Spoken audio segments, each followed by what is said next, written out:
Oi, pessoal, tudo bem?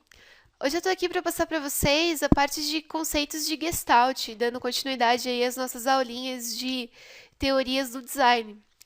E os conceitos de Gestalt, eles são importantes, principalmente para quem está aí estudando a parte gráfica de design, que vai ajudar vocês a entender melhor a psicologia por trás das formas. E para quem está estudando a parte de produto, também é bem interessante para desenvolvimento de produtos com formas mais harmônicas, né, que vão de repente atender a um determinado público ou não, né? Então é interessante que vocês prestem bastante atenção. Mais uma vez eu digo que se precisar, vocês podem me mandar e-mail, quem tiver dúvida, ou quem quiser uma sugestão de bibliografia. Eu estou aqui principalmente para ajudar vocês nessa parte, tá bom? Vamos começar. Então, o que é a Gestalt, né? A Gestalt, ela é uma escola de psicologia experimental que surgiu no século XX. E vários são os fundadores atribuídos à Gestalt, mas principalmente ela surgiu dentre os psicólogos, né, e os filósofos que visavam o comportamento humano diante de alguns momentos ou apreciações. Ela começou a partir do momento que os psicólogos e filósofos eles passaram a ver como que as pessoas reagiam e como que elas tendiam a tomar suas decisões de repente diante de alguma situação em que elas eram colocadas, né? Então, assim, várias pessoas são consideradas fundadoras da Gestalt, mas existem três que são os principais cofundadores. Eles são o Max Wertheimer, o Kurt Koffka e o Wolfgang Kohler.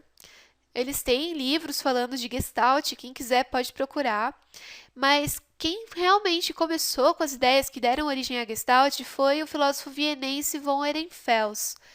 Ele que foi o primeiro que teve algumas teorias estruturadas a respeito principalmente da percepção da forma sobre as pessoas, né? Vamos continuar então. E quando que a Gestalt surgiu, né? A Gestalt ela surgiu por volta de 1910, mas na mesma época em que ela surgiu, havia nos Estados Unidos o behaviorismo, que veio a se opor totalmente à Gestalt.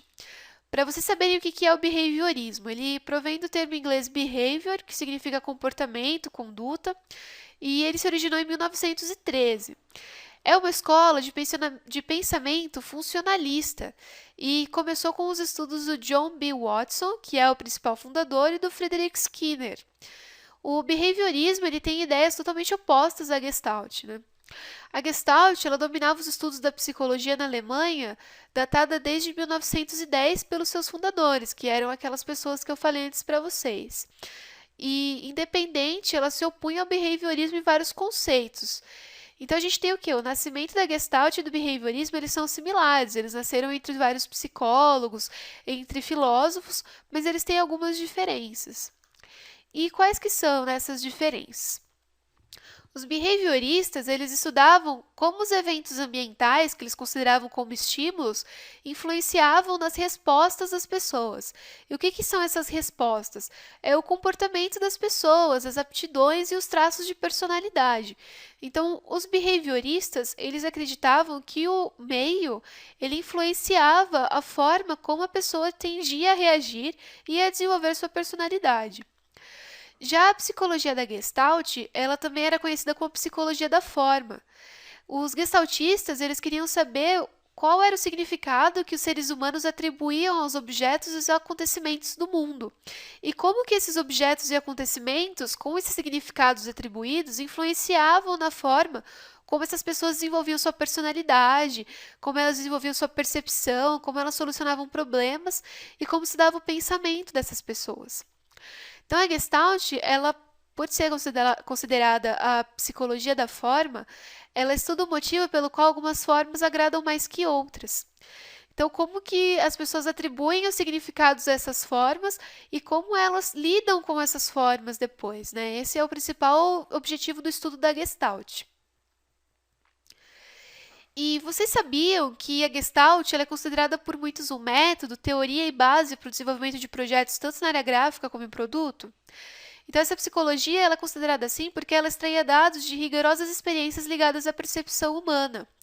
Quando os gestaltistas surgiram, eles faziam vários testes relacionados principalmente à parte visual com as pessoas, para ver como que algumas formas faziam com que o organismo delas mesmo reagisse de determinada forma ou não.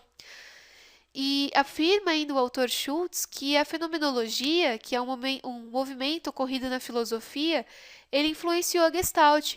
E ele apresentava, de certa forma, ele tem um momento desse movimento da fenomenologia em que ele aproxima a Gestalt da semiótica.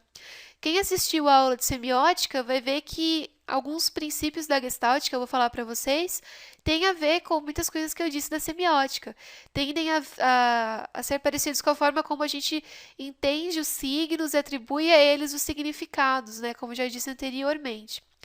E é interessante que vocês saibam também que antigamente aqui no Brasil, quando começaram as primeiras escolas de design, elas até tinham um nome de Gestalt, né? Elas procuravam tanto seguir essa psicologia da forma e elas pregavam tanto isso como sendo base do ensino, que elas até atribuíam esse nome a elas, né? Bom, pessoal, essa aqui é a primeira parte da aula sobre Gestalt. Na próxima eu vou falar para vocês sobre os 8 princípios da Gestalt, que são bem interessantes e muito importantes para quem vai trabalhar nessa área do design. Eu espero que vocês tenham gostado e até a próxima!